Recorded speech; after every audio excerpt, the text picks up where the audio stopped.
Well, I know carrying out your research, you did a whole lot of work, and I guess you also are a poster child for the value of a library, because I think you had to really go up and do a lot. But can you remind me a little bit more about all the research that you did and how you went about doing it? Yeah, I know when we first started, it was just me perusing through a lot of graphic design books and a lot of poster books, because that's where we were thinking of heading. So I would just take lots of pictures.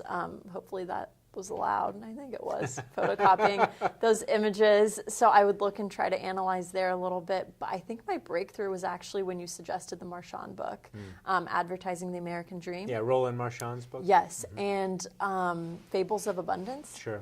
As well. Yeah, T. Jackson Lear's book. Yes, exactly. And so I perused those. I found so many advertisements in the Marchand book that ended up just really mirroring a lot of those iconic works of Impressionism. And that's when I think I started seeing something there that really, it almost seemed like a coincidence, because I really wanted to focus on Impressionism in some way, and then seeing that correlation there was just really incredible. Well, what was neat about both those books is that a lot of times, as you know, advertising is talked about as a way to convey a message. It's a content thing.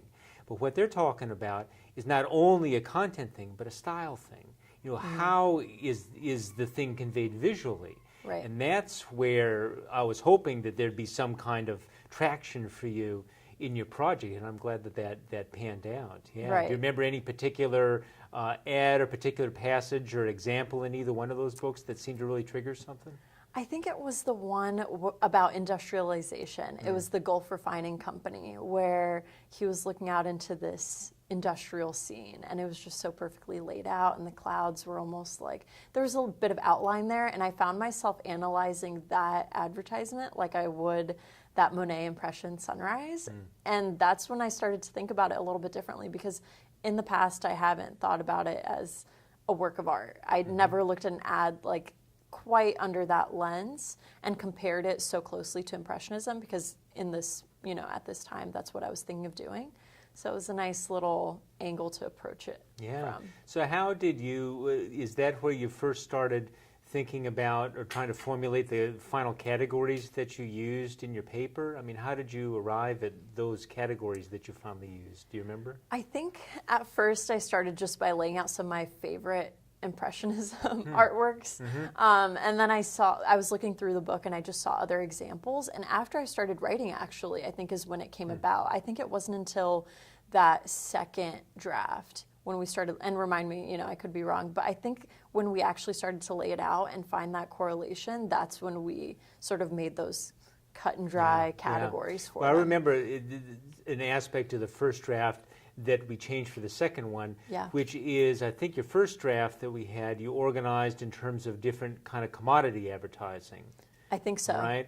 And then we said, okay, this isn't really a message paper, a paper about content, it's about style.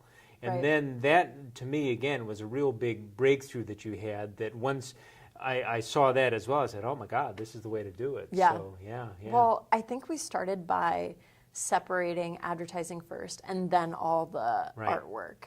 And now that I look back on it, and after doing that second version, it seemed natural to just pair them up and compare and contrast, because that's exactly what I was doing throughout the whole thing. So I really liked that we made that change. I think it really was effective. Isn't it surprising how much work in a paper like this is really about how to organize your argument? No, it really is, and make it clear and concise. Yeah, yes. I mean, because you can have, the materials are there, right? But it's a matter of, what do we do with it? What do you make of it? How do you organize, what am I trying to say? Right. And so much of the work that we engaged in was about refining and rethinking, here's what we're trying to say. Here's where the argument is located. Right. And so how does this material kind of help us do that? And that really was where we did a lot of heavy lifting, but it certainly panned out in the end. Well, you know that I like convoluted sentences too. So very long, convoluted sentences. So just having that challenge to make my argument clear and having extra time to formulate and organize was just a lifesaver at this point. Great. It was good.